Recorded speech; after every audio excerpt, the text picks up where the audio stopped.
Hello বন্ধুরা, তোমরা সবাই কেমন আছো? আশা করি সবাই খুব ভালো আছো। আমি রিম্পা, আমার আবারও একটা নতুন ভিডিওতে তোমাদের অনেক অনেক স্বাগত জানাই।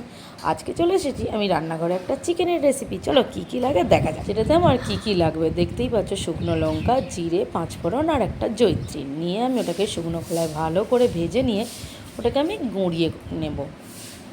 তারপরে আলুটা নিয়ে আমি একটু লাল লাল করে ভেজে দেবো। অ্যাকচুয়ালি আলু দেওয়ার কোনো কথাই ছিল না, কিন্তু আমাদের বাড়িতে চিকেনে আলুটা খেতে একটু সবাই বেশ ভালোবাসে, তাই আমি অল্প করে কিছু আলুও দিয়ে দিয়েছিলাম।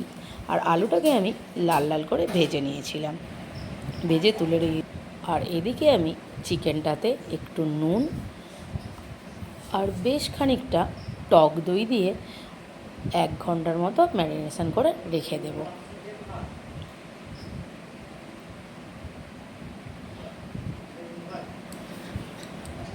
এদিকে আমি কড়াইতে কাঁচা লঙ্কা, পেঁয়াজ আর আদা রসুন দিয়ে ভালো করে ভেজে নেব।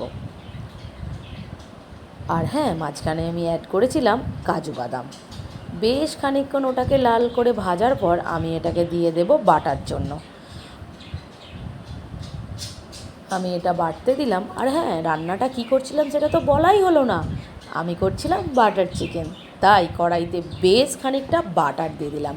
রান্নাটা কিন্তু আমি একটুও তেল ইউজ করবো না, ওই যতটুকু পেঁয়াজ ভাজতে আমার তেল লেগেছিলো। আর বেশ বেশি করেই আমি একটু বাটার দিয়েছিলাম। তারপর ওইটা হয়ে যাওয়ার পর আমি যেই পেস্ট করা মশলাটা আমি কড়াইতে দিয়ে দেব, সবটাই দিয়ে দেব, দেখতেই পাচ্ছ। আর হ্যাঁ, ওইখানে আমি একটু অ্যাড করেছিলাম জল, কারণ যেহেতু বাটা মশলা আমার কড়াইতে ধরে যাবে, ওই কারণে আমি একটু জল দিয়েছিলাম একটু। আর রান্নাটা কিন্তু আমার বিনা জল দিয়েই হবে, জল ইউজ করব না। আর দিয়েছিলাম মাঝখানে একটু চিনি স্বাদের জন্য। আর রান্নাটা যেহেতু আমার সাদা সাদা দেখতে হবে, সেই কারণে আমি কোনো হলুদও ইউজ করলাম না। দেখতেই পাচ্ছ মশলাটা থেকে এখন তেল ছেড়ে দিয়েছে আর মশলাটার কালারটাও চেঞ্জ হয়ে গেছে, তার মানে আমার মশলাটা একেবারে রেডি। এরপর আমি এতে দিয়ে দিলাম আমার চিকেনটাকে আমি ভালো করে এবার কষতে দেবো।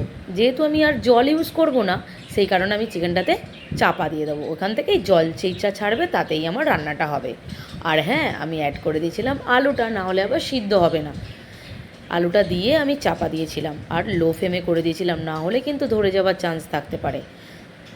তারপরে চাপা খুলে দেখলাম মোটামুটি আমার চিকেনটা অলরেডি রেডি, তাই আমি আগে যে ভেজে রাখা মশলাটা রেখেছিলাম সেটা আমি দিয়ে দিলাম, আর একটু দিলাম গরম মশলা গুঁড়ো। তোমরা দেখতেই পাচ্ছ আমার একেবারে বাটার চিকেন রেডি। আর কেমন লাগলো আমার এই রেসিপিটা অবশ্যই কিন্তু কমেন্ট করে তোমরা জানাও। আর দেখা হবে তোমাদের সাথে আমার পরের ভিডিও। ততক্ষণে টাটা বন্ধুরা।